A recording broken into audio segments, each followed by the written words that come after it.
today's topic in the series, psychology lecture series, will be abnormal grief. It can also be called pathological grief. The definition of abnormal grief is it is also known as complicated grief or pathological grief, refers to prolonged, intense, or dysfunctional responses to the loss of a loved one.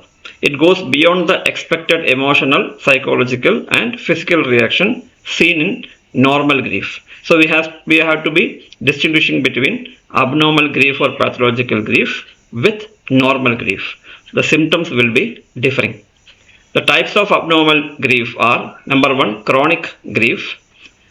Grief that continues for an unusually long time, months or years, without significant reduction in intensity.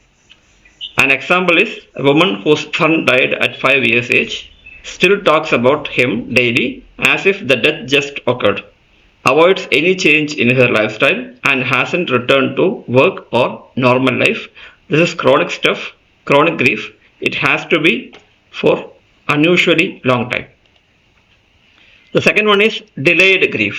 The definition: the grief response is postponed or suppressed and surfaces later, often triggered by another loss or stressor. For example, a man loses his wife but shows little emotion. 2 years later, after losing his job, he breaks down and begins grieving intensely for his wife. Note here, the wife was lost 2 years back.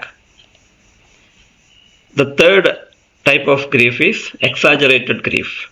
The individual experiences extreme disabling grief symptoms such as severe depression, phobias, or suicidal thoughts. An example: after her father's death, a woman becomes severely depressed, isolates herself, and starts having panic attacks when passing by a hospital. This is exaggerated grief. The fourth one is masked grief. Grief is not recognized by the individual, and symptoms are expressed through physical complaints or maladaptive behaviors.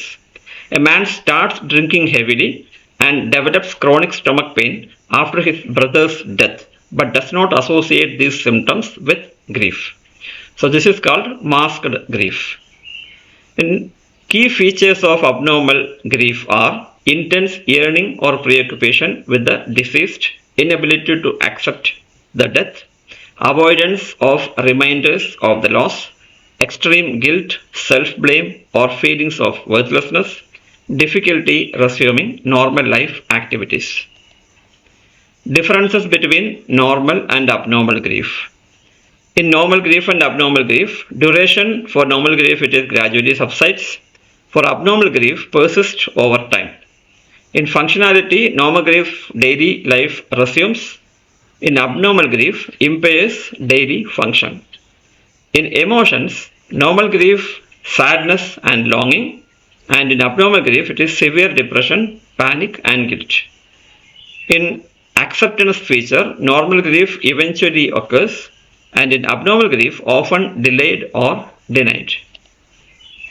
Clinical relevance to abnormal grief can lead to major depressive disorder, anxiety disorders, substance abuse, suicidal ideation.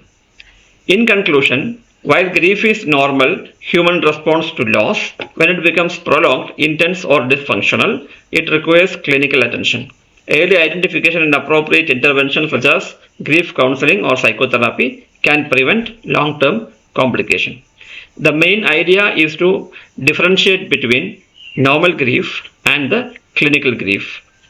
So if you are able to understand these two, the treatment methodology will be a little bit better, and therefore the basic is to identify the problem.